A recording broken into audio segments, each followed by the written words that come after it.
Hello, everyone. Welcome back to yet another political episode.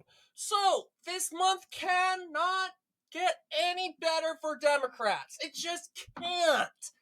Can't, because let's just say a couple days in, we were supposed to talk about sentencing by now.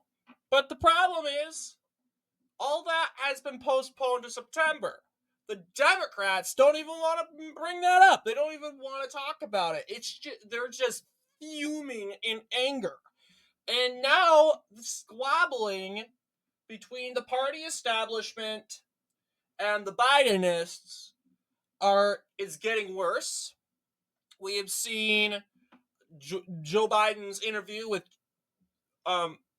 interview with George Stephanopoulos. Or the other way around, I don't know. The interview between Stephanopoulos and Joe Biden. Yeah, you're basically seeing Joe Biden, debate stage Joe Biden, basically talking with old George. Talking to old George from ABC. And we're like, okay, it doesn't really matter how much you claim your experience. The fact that you sound like a dead vacuum cleaner is the reason why people are turning your backs on you. And as long as Joe Biden sounds like a dead vacuum cleaner, sounds congested, and has this hoarse voice, similar to the hoarse voice I had in March. Everyone remembers that? Yeah, that was horrible.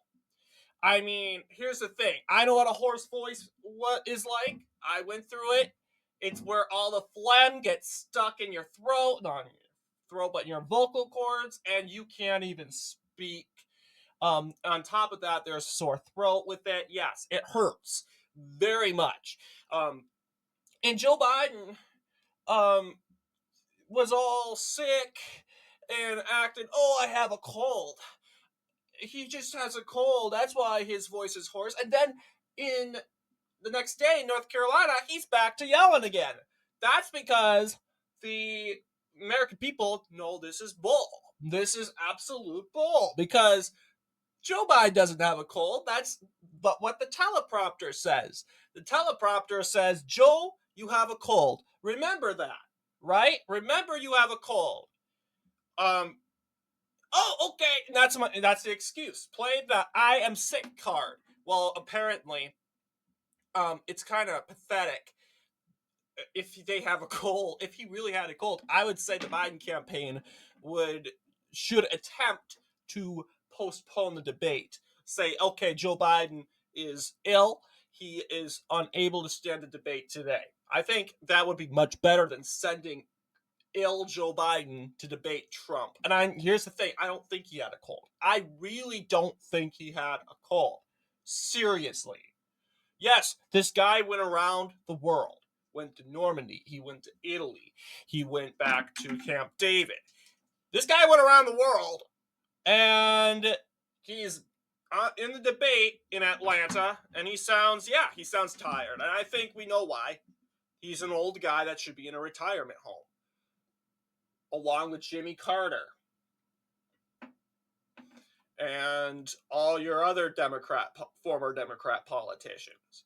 But I could go on and on why people are turning their backs on Joe Biden, and the debate was such a dramatic eye-opener for Americans. We have to take a look at The Economist, because The Economist is projecting bold results, and they projected bold results on July 4th. You'll see Donald Trump has about a 3 in a 4 chance to retain the presidency. That's better. Yeah, that is way better than Joe Biden's chance. His chances is 1 out of 4. So essentially, you have a 20% chance in winning. Donald Trump has a 70% chance in winning this whole thing. In fact, the projection that of electoral votes he's supposed to win is 310. That is according to, as you know, The Economist, which, unlike RCP, which I appreciate, Unlike RCP, they actually have every state, and every state has a average. Like, take Minnesota for example. Minnesota. Where's Minnesota? Yeah, I'm looking at the wrong place. I need to look all around here. Okay. So yes, as RCP average is saying, oh, Biden's going to win by 3.0. And as you know, that's not necessarily true because RCP has been leaving out Trump polls for some reason. There are two Trump polls that had Trump, of course, winning by 2 to 3 points. Apparently, the economist counted those polls and said, okay, actually, RCP Real Clear Polling is wrong. It's actually Biden +1. And that is a great sign. For you Minnesotans, I can't tell you how exciting this is. As you can see here, Donald Trump took the lead in, as you know, forecast in the lead in Minnesota. This is for popular vote and chances of winning. However, Joe Biden has a 58% chance of winning the state. Like I said, like yesterday, where we talked about Donald Trump's best performance, the state, Minnesota, has been voting Democratic since 1976. 1970. And that is potentially where the country is still getting out of the segregation era, as you know. That's how old it was. You had segregationists like Joe Biden running around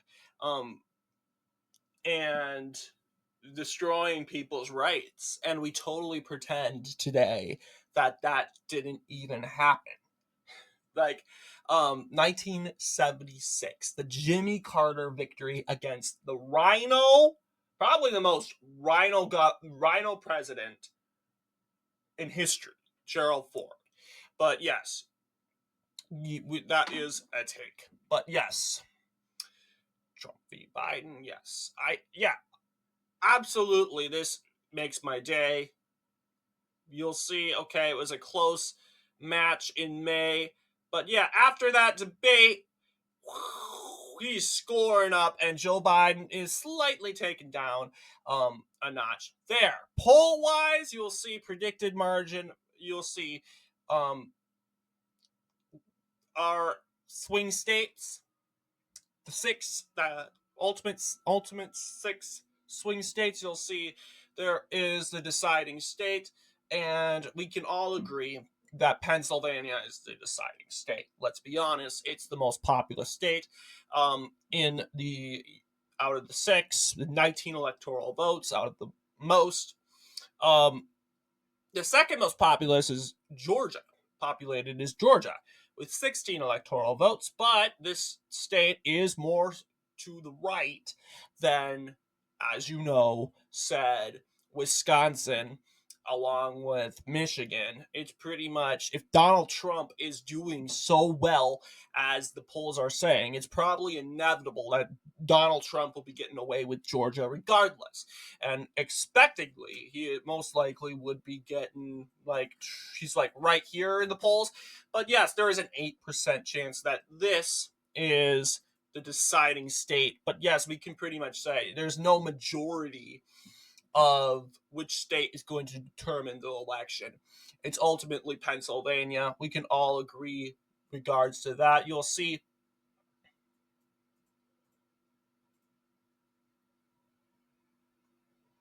interestingly enough, here's the population map.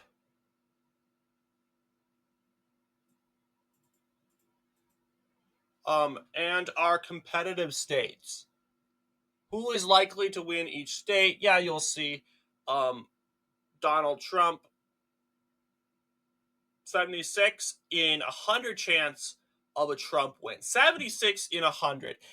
And normally I'd be like, yes, this is great. Great position for Donald Trump. We know how Arizona has been swinging lately, especially in Phoenix.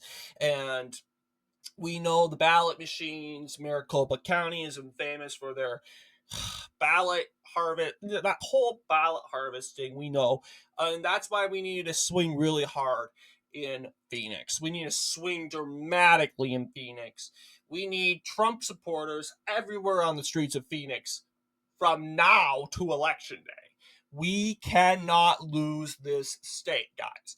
If we lose Arizona, it's not game over, but let's just say it does pretty much have the writing on the wall that, you know what, it's not the victory that we were hoping for.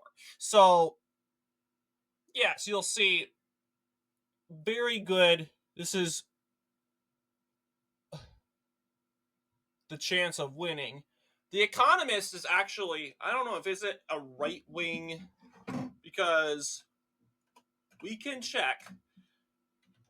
We can always check. Media bias fact check. I do think this website is a little woke because Fox News is put on far right, even though Fox News hosts, they go around defending people like what's her face? I forgot her name, that basketball player that got prisoned by Russia. And I'm glad I forgot her name because my brain, it's just totally rejecting all woke people. But yes, totally. Yeah, they'll go and defend that lady, whatever. Well, can't even say if it's a boy or a girl. I honestly have no idea. They'll say, don't criticize this basketball player who was wrongfully imprisoned in Russia, even though that this basketball player had illegal drugs. I know we're getting off topic, but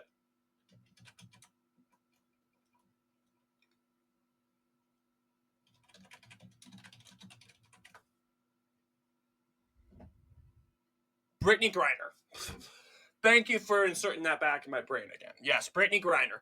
They'll go and defend, even though there's a Fox News host that will go and defend Nikki Griner and grill the so-called far right interviewer or just guest who criticized said Brittany Griner for bringing drugs into Russia. She should have, absolutely, she should have known that, you know what, this is Russia. I'm not going to get away with this. Of course, you know what?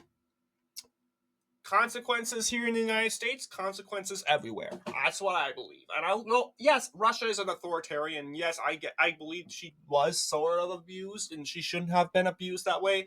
But then again, should she have faced charges? Absolutely, because she broke the law in Russia. So, wrongfully imprisoned, I'm not going to say that. But yes, The Economist.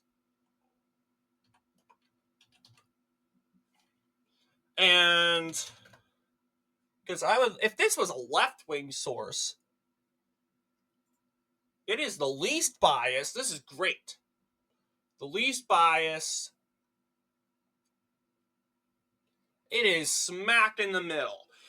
Very high, mostly factual, mixed, low, very low. So this is a very trustable news network. Actually smack in the center.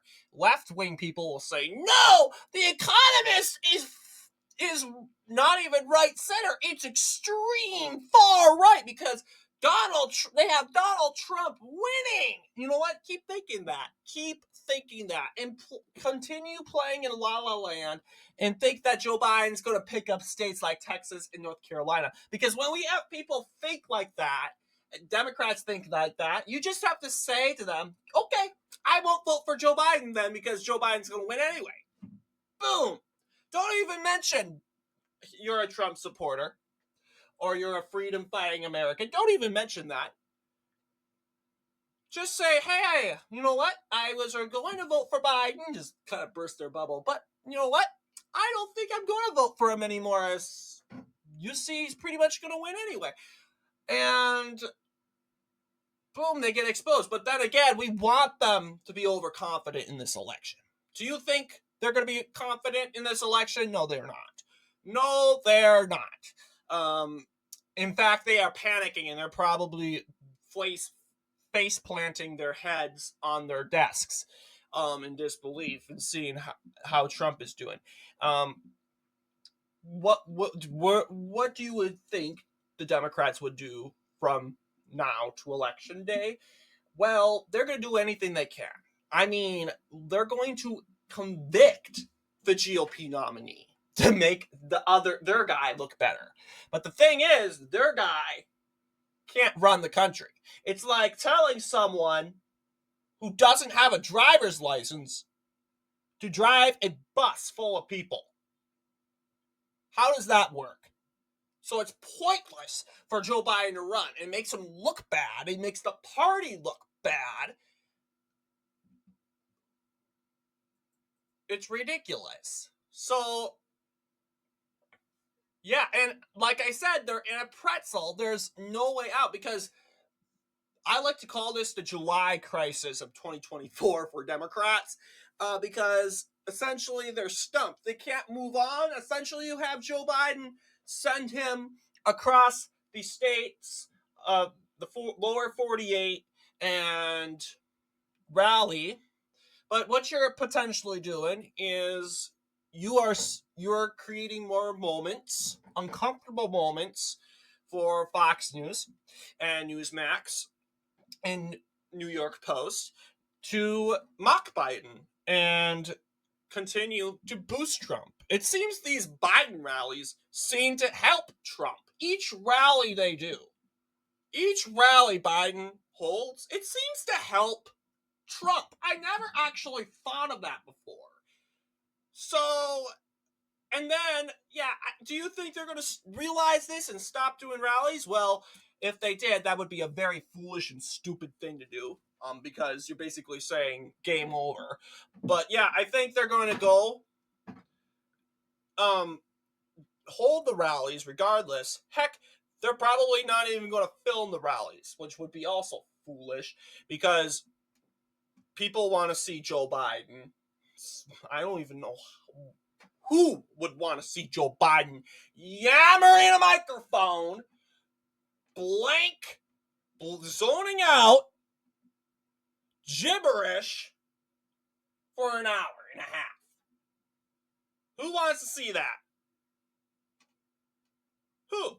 Like, I mean, seriously, maybe homebound people or people that are, once again, can't get to the rally, or people that can't afford would like to go to rally but can't, but they would like to see the rally virtually. And now they can't because the liberal media, I mean, just not just the liberal media, but the left in general, the Biden campaign doesn't want to hurt, once again, the narrative that Joe Biden is senile, which every single rally he holds, he looks more senile and more senile. So, anyway, what are your thoughts? I find this great news.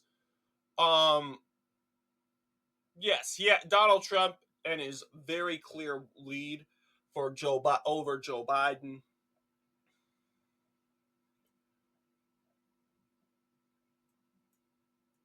But anyway, what do you guys think? Let me know down in the comments. And as always, I'll see you all in the next political episode.